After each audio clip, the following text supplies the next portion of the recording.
Bismillahirrahmanirrahim. Wa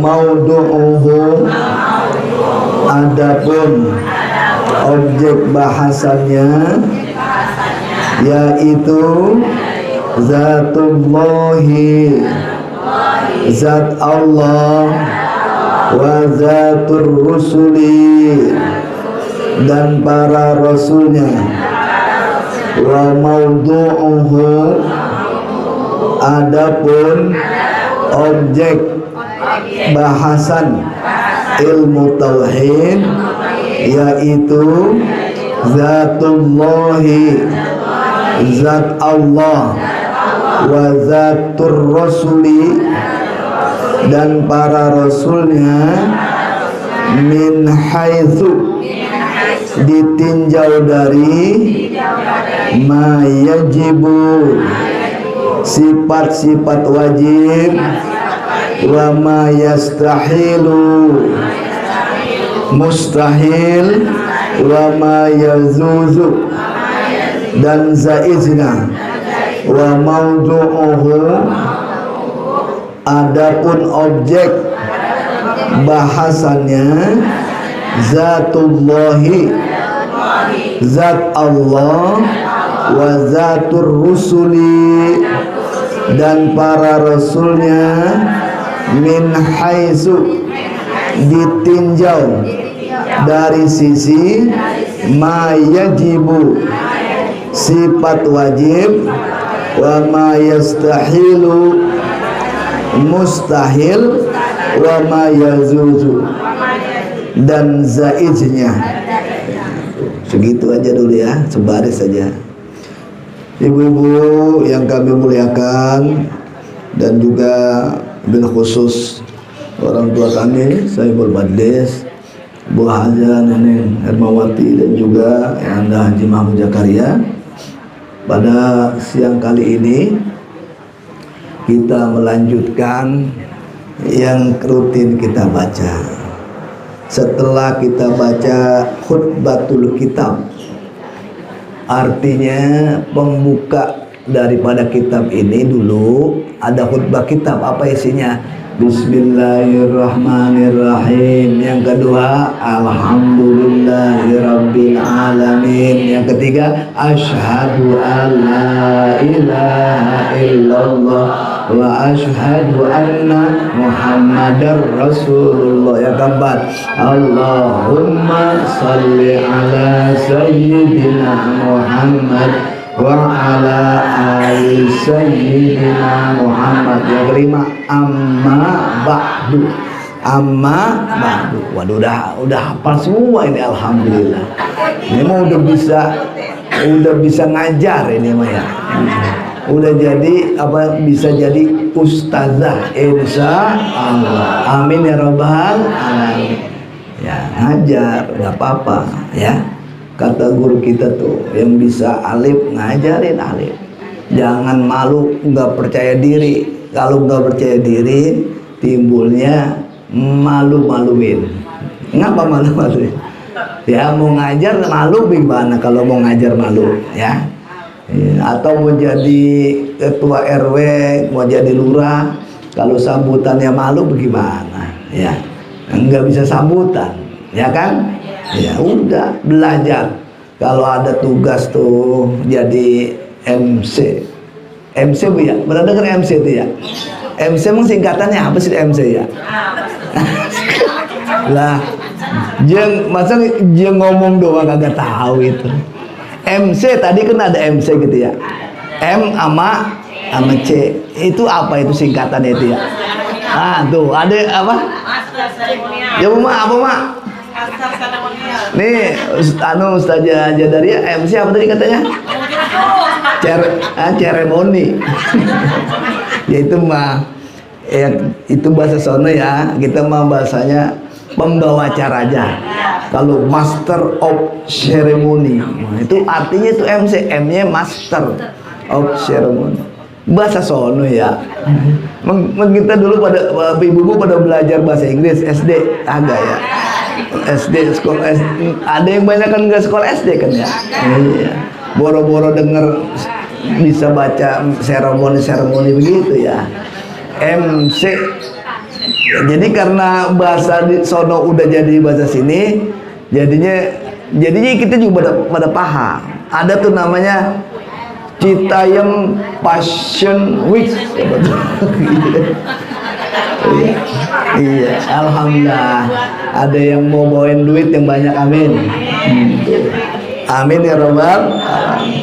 Jadi karena pegang handphone, dengar berita bahasa Inggris itu kadang-kadang mama kita juga udah bisa, nyai kita juga bisa, ya. Karena cucunya juga pada bisa, mau nggak mau kan bisa ya. Iya. Cucunya sekolah playgroup belum TK, diajarinya bahasa Inggris. Ya. Begitu nyainya cucunya ngomong spoon, ya spoon. Ya. Nyanya bingung spoon apaan ini spoonnya. Jadi karena udah sering-sering spoon, dia tahu spoon sendok. Ya. Sendok. Ya, sendok. Kalau kita sendok bahasanya apa dulu apa? Tesi. Tesi, tahu tesi bu? Ya ini mah tesi neng, apa lu bilang spoon katanya? Tesi. Ya alhamdulillah. Jadi begitu. Nah, tadi kita bacain Fatihah banyak dari baginda Rasul, sahabat dan juga selainnya semuanya. Itu kita yakinin adalah orang-orang yang mulia, orang-orang yang baik. Kalau orang-orang yang baik termasuk kita sekarang nih ya, berteman, bersaudara, berdampingan, kalau itu memang niatnya baik ataupun orang saudara kita itu baik, itu pasti punya bekas ke dalam diri kita yang baik-baik. Ya, nggak dipaksa, nggak disangka, kita jadi ngikut aja tuh, karena itu orang niatnya baik. Makanya yang baik-baik itu siapapun kudu dibacain Fatihah. Ya kita ingat banget punya emak, punya bapak, orang baik. Untuk itu jangan sampai putus baca Fatihah. Minimal habis sholat kalau ingat baca Fatihah. Karena lantaran dia jadi bekasnya sampai sekarang nih, ya. Dia pada ngaji dulu, ya. Ngaji di mana aja ngaji datang, ya. Karena pada paham sekali di antara tujuan adalah hidup di sini, ya, di dunia itu orang tua kita paham, diajarin sama gurunya lagi, gurunya punya guru-gurunya lagi. Makanya jangan enggak kirim Fatihah, karena yang memiliki bekas yang baik itu nular dengan cepat. Nular aja sama kita tuh. Baca Fatihah, jangan sampai lupa. Pertama orang tua.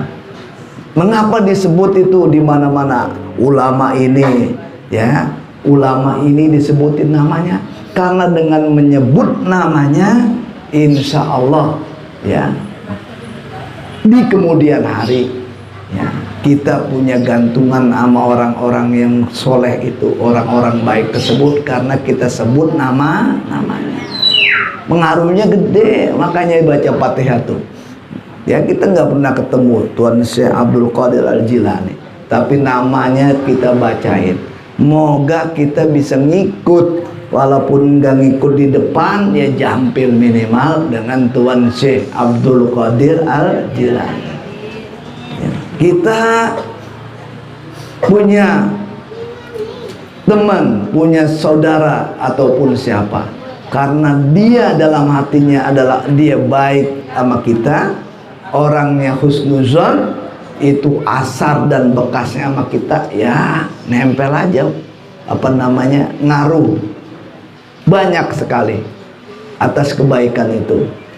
Tapi ingat sebaliknya, kalau orang punya niat jahat, niat buruk kepada kita, walaupun tidak ditampakkan, itu yang namanya bekas ataupun asar, itu bisa nempel sama kita.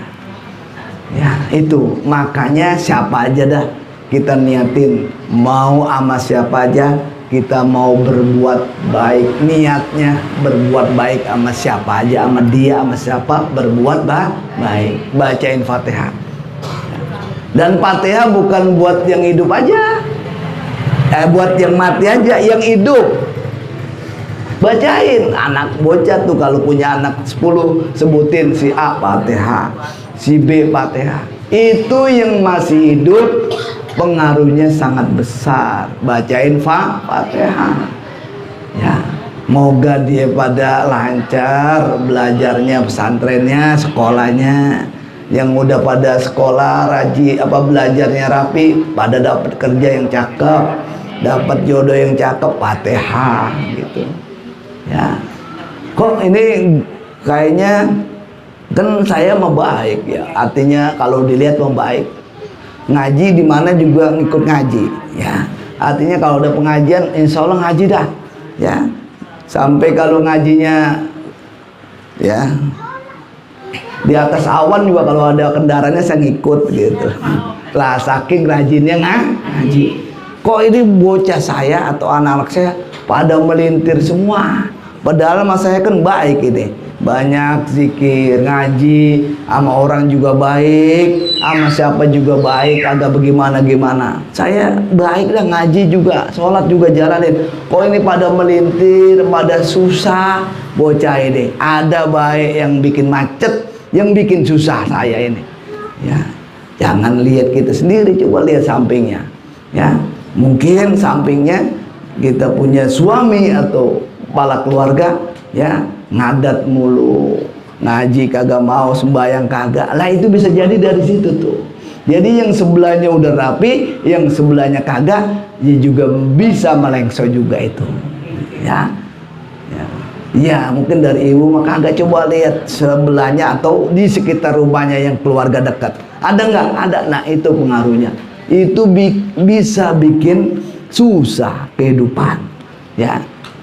Udah bisa merasa pusing mulu pusing, padahal mah ya cukup ya kehidupan, artinya pemasukan dan lainnya mah ada. Kok ini berasa pusing mulu, sempit berasanya, sempit ya. Itu bisa jadi diantaranya itu ya, makanya diperbaikin, bacain Fatihah, termasuk lakinya bacain Fatihah ya, suaminya bacain Fatihah, moga pada selamat, pada lancar. Makanya ya Fatihah kan insya Allah bisa semua ya. Ya, sebutin aja, apalagi kita lewat kuburan makam, ada orang tua kita, nyai kita, ya, dan lain-lain, lewat situ jangan diem baik, ya, lewat aja, jangan, bacain Fatihah itu di makam itu yang kita lewatin. Ada makam situ, wah iya itu nyai saya di situ, Al-Fatihah, lewat. Ntar dia pulang lagi lewat situ, Fatihah lagi, ingetin, nggak kosong, ya. Itu faedahnya luar biasa, karena yang lain-lain mau udah nggak sampai, dikirimin uli sama tape nggak dimakan. Makan nggak kira-kira? Coba ya taruh di makam, ya dimakan nggak? Iya, yang makan yang orang lain, yang lewat ada uli sama tape dimakan. Kalau yang udah nggak ada itu mah nggak bisa makan. Dia bisanya menerima doa ya dari yang masih ada. Itu senang banget. Apalagi dia ngelihat kayak begini nih, waduh, anak-anak saya pada ngaji, pada datang majlis, girang luar biasa. Terang aja itu makam. Tapi kalau sebaliknya sama, ini bocah pada bececokan mulu, pada berantem mulu, pada kagak akur mulu. Iya, otomatis yang namanya iketan ada batin anak sama orang tua berasa juga di sana. Ya, makanya itu hati-hati. Orang tua kita meninggal nggak boleh lama-lama, itu waris harus dibereskan. Semakin lama dia belum beres, itu kasihan itu. Minimal 2 minggu, 3 minggu rapiin. Hukum agamanya, ketentuannya udah rapi. Siapa? Tanya kiai, tanya guru. Kalau ditahan nggak rapiin, ya kesian yang disononya orang tuanya. Ya, kalau itu namanya ajaran-ajaran yang sudah biasa, Orang tua dulu kita rapi-rapi tuh, ikutin. Kesian ya. Udah nggak tahu apa-apa ya, kagak diatur dengan rapi, kesian. Ya, bacain Fatihah semuanya. Pokoknya yang baik-baik kita lakukan di sini, itu orang tua kita seneng banget. Sama kita punya anak nih, masih ada kitanya, tuh bocah pada baik-baik, pada ibadah, pada seneng.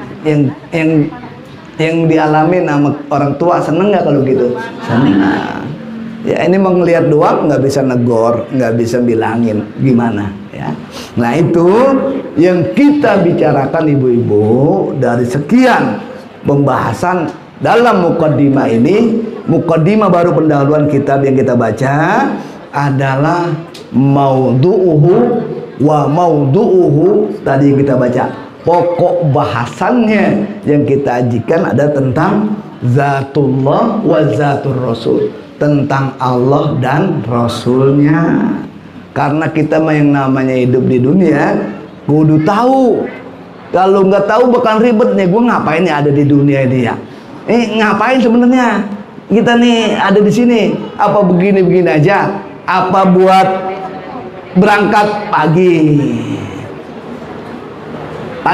jam berapa tuh ya? Setengah enam udah penuh jalanan tuh. Kalau ibu olahraga ya, ibu lihat ini di depan kita penuh jam 6. Nanti jam sore lagi jam 5 macet lagi pulang ya.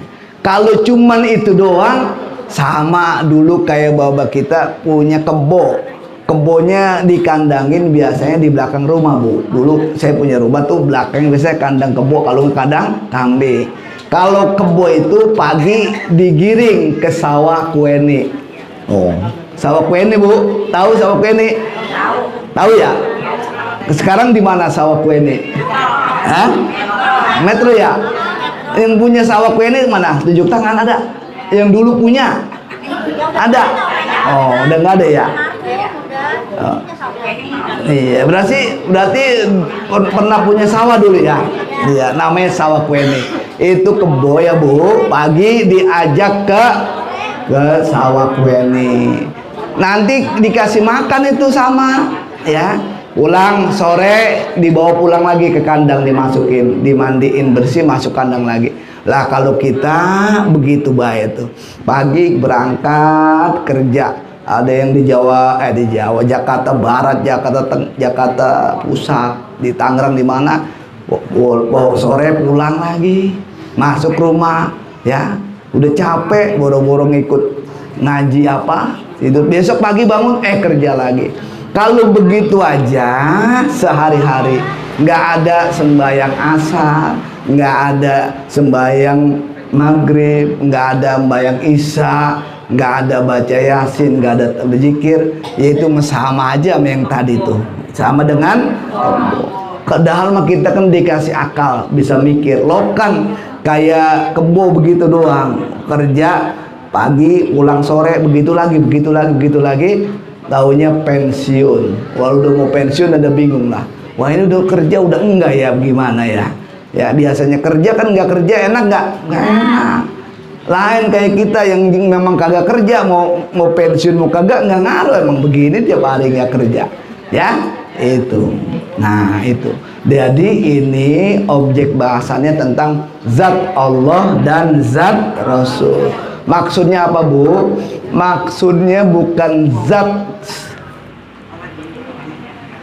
zatnya Allah yang dimaksud, tapi yang dimaksud adalah sifat-sifat Allah.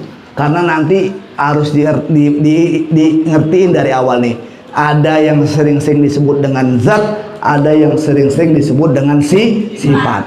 Ini dua dulu nih harus paham. Dua kata nih, zat dan sifat. Sebagai contoh dah. Ini saya pakai peci, ya. Peci ini disebut zat. Ini warna yang peci saya pakai warnanya apa? Coklat. Coklat itu namanya sifat. Jadi sifat artinya adalah sesuatu yang nempel pada zat. Apa itu zat? Zat adalah sesuatu yang ditempelin sifat. Ini zat sama sifat bisa misah nggak? Nggak bisa. Apa bisa ini saya bilang ini coklat doang, ya? Padahal mas sifatnya itu kalau dicari-cari mau dipegang bisa nggak sifat? Nggak bisa. Yang ada ya peci nih zatnya tuh. Jadi yang kita pelajarin sebagai objek daripada ilmu tauhid adalah tentang Allah Subhanahu wa taala, yakni melalui sifat-sifat Allah, bukan zat Allah. Zat Allah mah nggak bisa. Kan ada tuh hadis, ya, tafakkaru fi khalqillah wala tatafakkaru fi zatillah fa innakum lan takdiruhul qadra lan takdiruhu qadra.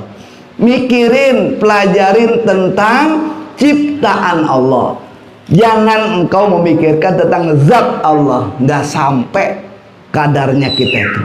Jadi yang kita pelajarin adalah sifat-sifat Allah Subhanahu wa ta'ala, sifat-sifat Allah.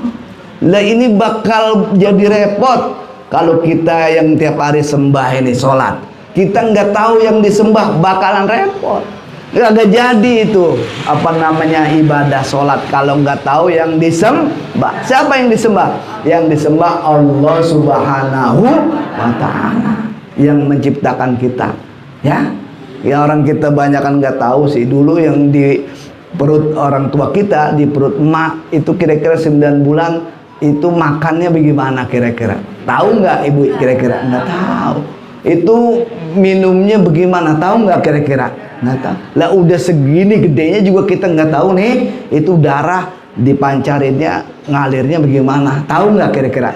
Nggak tahu. Itu napas kira-kira diberikan sama Allah atau diberhentikan itu bagaimana? Kepikiran nggak kira-kira? Nggak kepikiran. Kita makanya terimanya make aja sekarang nih, ya, napasnya kalau pakai oksigen yang mahal itu kan, ya. Kemarin oksigen mahal kan, ya, kira-kira sekarang kepikiran gak itu oksigen mahal? Kagak. Orang mau napasnya lancar ya nggak, makannya enak, tidurnya nyenyak, kontrakan lancar, bayarannya amin ya robbal alamin. Jadi enak gitu, enak. Kalau sehat enak nggak? Enak. Kontrakan lancar, bayarnya enak nggak? Enak. Uangnya ada banyak, enak nggak? Enak. Karena hidup itu adalah nikmat dan anugerah Allah. Nikmatin. Bukan hidup itu jadi beban. Jadi beban. Jadi pusing terus. Yang boleh secara halal dinikmatin, nikmatin. Jangan dibuat pusing, ya. Karena banyakan yang kita nggak tahu daripada yang tahu, ya. Orang dari Magelang aja naik mobil sama bosnya, sama temennya 7 orang, pagi 7 jam naik mobil, tawa-tawa di mobil 7 jam, lama nggak? Lama. Dari Magelang itu kan Jawa Tengah, Solo, ya. Siapa yang tahu dia bakal sampai di sini sebelum maghrib udah mati ditembak? Tahu nggak kira-kira? Nggak tahu. Udah jemaah orang lagi bercanda-bercanda semuanya. Lah kita juga sama, ntar bagaimana, jangan besok bagaimana, jangan besok, ntar juga kita nggak tahu. Jadi karena kita nggak tahu, kita itu makhluk lemah yang menciptakan Allah Subhanahu wa ta'ala, maka tiada lain adalah kita diantaranya harus berbekal, harus belajar, harus tahu ini bagaimana kita ini ya hidup, apa buat begini aja. Padahal kita disuruh hidup biar sukses, ya. Sukses hidup, sukses di dunia. Hidup cuma sekali, kalau bagus beres urusan, nyampe akhirat selamat. Amin ya rabbal alamin. Dari mana belajarnya? Ya dari sini dikit-dikit nih dijelasin bahwa kita yang menciptakan adalah Allah. Harus kenal sama Allah, bukan sekedar tahu, harus kan kenal. Allah itu bagaimana? Ya, Allah itu diantara sifatnya adalah sifat yang pertama wujud nanti. Di antara sifat Allah itu yang kita baca terus sering setiap hari, at-tahiyyatul mubarakatus sholawatut thayyibatu lillah. Tuh bacanya begitu tuh. Kurang aja tasdidnya 1, 2, lewat aja bacaan tuh. Bener gak tuh kalau belajar fikih begitu? Bener ya? Udah sampai belum tuh? Sudah sampai tahiyat belum ya? Ya. Itu apa? At-tahiyat, segala penghormatan. Thayyibatu, at-tahiyatul mubarakatuh, segala berkah. Tuh. Itu apa lagi? Sholawatu, segala rahmat kasih sayang. Thayyibat, segala yang enak-enak, yang baik-baik. Hidup enak, hidup nyaman, hidup selamat. Jalaninnya dari mana? Lillahi Rabbil Alamin. Itu adanya pada Allah Subhanahu wa ta'ala. Kalau mau enak, kalau mau dapat rahmat, hidup selamat, ya, yang kita jalanin sekarang ini sukses, kalau bahasa sekarangnya, nggak boleh jauh-jauh dari Allah Subhanahu wa ta'ala. Karena yang punya itu semua Allah. Nggak ada yang kita punya, ya, termasuk orang, ya, nggak ada. Ya, kalau punya keyakinan ini aja, insya Allah beres hidupnya, selamat bahagia, amin ya robbal. Karena udah paham yang punya segalanya, baik itu yang enak-enak, keberkahan, penghormatan, selamat, apanya semuanya, yang punya hanya Allah. Ya, yang punya Allah. Kalau mau dapat itu harus dekat-dekat dengan Allah. Nggak ada yang punya itu manusia. Ya, manusia lemah, tidak tahu apa-apa, tidak ada asalnya. Untuk itu, biar dapat kebahagiaan, biar dapat keselamatan, tiada lain harus dekat-dekat dengan Allah Subhanahu wa ta'ala. Itu sering dibaca. Bismillahirrahmanirrahim. Qul a'udzu birabbil falaq min syarri ma khalaq wa min syarri ghasikin idza waqab wa min syarri naffasati fil 'uqad wa min syarri hasidin idza hasad. Itu sering baca ya. Itu satu perlindungan kepada yang maha kuasa Allah Subhanahu wa ta'ala. Qul a'udzu birabbil falaq, Tuhan ya, apa namanya, Rabbil falaq, yang punya falak gitu. Satu kali disebut, minta 4 perlindungan nama Allah. Apa? Min syarri hasidin, min syarri ghasikin, min syarri nafasa fil 'uqad, wa min syarri hasidin idza. Itu satu kali disebut nama Allah, 4 hal yang diminta. Satu lagi yang paling akhir daripada Al-Quran, qul a'udzu birabbin nas, malikin nas, ilahin nas. Berapa kali disebut nama Allah? 3 kali. Ya, 3 kali disebut, minta perlindungan terhadap satu apa? Min syarril waswasil khannas. 3 kali disebut nama Allah, minta perlindungan kepada Allah dari hal yang sangat penting. Kalau ini kita nggak terhindar, bisa repot. Apa? Rasa was-was. Was-was, mau apa aja was-was. Mau sholat, was-was, ntar mikirin yang lain. Pokoknya nggak ada keyakinan, nggak ada apa namanya kepercayaan diri, jadi was-was. Ini repot orang. Kagak bakal senang hidupnya, susah baik. Karena adanya was-was terus. Makanya untuk menghindarin daripada was-was itu, siapa yang bisa? Allah Subhanahu wa ta'ala. Minta itu, disuruhnya sama kita minta doa. Yang punya kuasa adalah Allah Subhanahu wa ta'ala. Mohon sama Allah, ya, semuanya mohon sama Allah. Kalau ini kita yakin, kita bisa dekat kepada Allah Subhanahu wa ta'ala. Kalau ada keyakinan ini, ya, intinya adalah kita harus mendekat kepada Allah Subhanahu wa ta'ala. Bagaimana cara dekatnya? Nah, cara dekatnya itu diajarin. Oleh karena itu kita nggak boleh cuman asyhadu alla ilaha illallah. Nggak boleh, nggak sampai di situ, tapi harus diterusin apa? Wa asyhadu anna muhammadar rasul. Tadi tentang hal Allah itu dirangkum dalam kalimat syahadat yang pertama, asyhadu alla ilaha illallah. Terus biar supaya kita paham bahwa kita itu harus mendekat, caranya dari mana biar paham? Ya caranya biar kenal sama Nabi, rangkum dalam syahadat yang kedua, wa asyhadu anna Muhammadar Rasul. Diajarin semuanya sama Nabi baginda Rasul sallallahu alaihi wasallam. Diajarin. Nabi kita itu orang yang sangat mulia, apanya aja bisa ditiru. Mengapa kita tuh nggak disuruh atau enggak syahadatnya diganti jadi malaikat ngikutnya? Mengapa? Karena kita enggak semodel dengan malaikat. Malaikat mah nggak doyan makan, nggak doyan duit, bener nggak? Enggak, malaikat mah konstan kerjanya ibadah terus.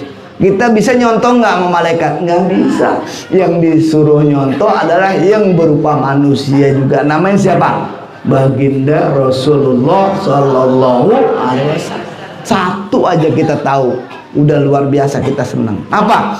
Itu yang namanya Nabi Muhammad, orangnya mulia, orangnya baik banget, ya, nggak pernah hasad, nggak pernah berbuat dosa, terjaga daripada dosa, ya. Itu Nabi Muhammad udah baik banget. Begitu. Kira-kira ada yang nggak demen nggak sama Nabi Muhammad? Ada nggak kira-kira? Ada. Banyak nggak? Banyak banget tuh, banyak aja. Banyak banget. Kalau ibu umroh tuh ke Taif, ada masjid apa namanya itu masjid tuh. Itu sejarahnya ada bukit di atasnya. Itu Nabi kita Muhammad dilemparin tuh sama orang. Itu Nabi Muhammad yang sangat mulia, sangat baik. Banyak yang enggak demen, banyak yang ora demen. Lah kita kira-kira udah baik apa belum ini? Jadi kalau masih begini, kira-kira yang apa namanya ada yang nggak demen sama kita, itu jadinya biasa. Orang Nabi aja yang udah baik banget banyak nggak demen, apalagi kita. Biarin yang nggak demen, bener nggak? Bener. Kalau udah paham begini aja, Jim seneng aja. Seneng nggak kalau udah punya pendapat begitu? Seneng. Yang kagak seneng mah itu yang kagak demen. Iya, dia mau apa aja jadi masalah. Ya, dia beli mesin cuci, ya, yang kagak demen, masa Allah dia lagi baik, dia lagi baik. Iya. Dan suaminya beli motor PCX, ya, yang gak demen, masa Allah dia lagi baik, dia lagi baik. Jadinya kurus itu orang, bener nggak? Yang kagak demenin kagak ngaruh, ya. Itu mencontoh siapa itu? Mencontoh Nabi. Satu doang itu, belum yang lain-lain. Kalau maulid, kalau apa dibicarain banyak banget. Nabi orang yang baik banget, yang kagak demen banyak, apalagi kita yang begini modelnya, ya, yang kagak demen biasa, biarin ya, biarin baik, doain, moga dia nanti lama-lama senang. Bener gak tuh? Bener. Kan dikatakan jelas tuh oleh para ulama, kun anta fid dunya gharibun au abiris sabil. Kita disuruh kalau di dunia ini ibaratnya kita gharib. Gharib itu artinya apa tuh kalau bahasa sini ya? Gharib itu merantau, bahasa Jawa, bahasa Indonesianya. Merantau. Tahu merantau bahasa kitanya apa ya? Misalkan orang sini pergi ke Kampung Mancung dah tuh, ya. Tinggal di sono, yang rumahnya dulu di Karangmulia, di Arista, pindah ke Mancung. Itu merantau nggak kira-kira? Enggak ya, itu mendekat ya. Bukan merantau itu mah ya. Oh, salah contohnya, salah. Orang Jogja dah, orang Jogja ini pindah ke Arista, punya rumah di situ. Itu namanya merantau. Kalau orang Betawi nggak bisa begitu, ya. Orang Betawi mah jauh-jauh nggak bisa. Bener nggak? Nggak. Kalau dianya nggak betah, kalau nggak emaknya yang nangis baik, ya, benar nggak tuh? Nah, pokoknya orang Betawi mah nggak bisa merantau. Tapi ini mah buat semua, maksudnya bahwa kita itu disuruh modelin bahwa di dunia itu ibaratnya seperti orang merantau. Kalau merantau kira-kira pengen atau ada keinginan pulang kampung nggak? Ya, pengen pulang kampung ke Gunung Kidul, kira-kira ada nggak? Ada perasaan pengen nggak? Ada. Apalagi masih ada emak, masih ada bapak pengen pulang dari merantau. Lah kita juga begitu maksudnya, mah. Jangan punya pikiran ini hidup di dunia permanen. Jangan punya pikiran hidup di dunia lah lama. Padahal mah orang tua kita punya orang tua lagi, terus punya orang tua, bisa jadi udah 100 keturunan ke sono, kita kagak tahu kan ya. Ya kan? Atau kita ada nih, ya, kita nggak ada, nanti sononya 100 lagi, kita kan nggak tahu juga. Nah iya, jadi kita punya pikiran harus menjadi gharib, orang yang merantau. Ya, kalau merantau mah harus punya ingat-ingatan pulang kampung. Kalau pulang kampung punya iket-iketan, harus punya bekal. Pengen tahu udah di sini nih di Gang Arista 50 tahun. Pulang ke Gunung Kidul, rumah dan juga lain-lainnya kagak punya. Kira-kira dibicarain, kira-kira sama saudara-saudaranya tuh dicemooh nggak? Diomongin nggak kira-kira? Lu ngapain 50 tahun pergi ke Karangmulia di Arista? Tono tinggal. Ini pulang kampung ke Gunung Kidul, boro-boro rumah, sepeda aja nggak punya. Ya, kira-kira dibilang begitu nggak? Iya, nggak punya bekal, repot di sononya. Ya namanya tanah orang tua udah nggak ada. Ada juga punya adik-adiknya, pulang ke kampung nggak punya apa-apa, sepeda aja nggak punya. Kira-kira bakal dicemooh nggak? Iya, bakal diomongin nggak kira-kira? Diomongin.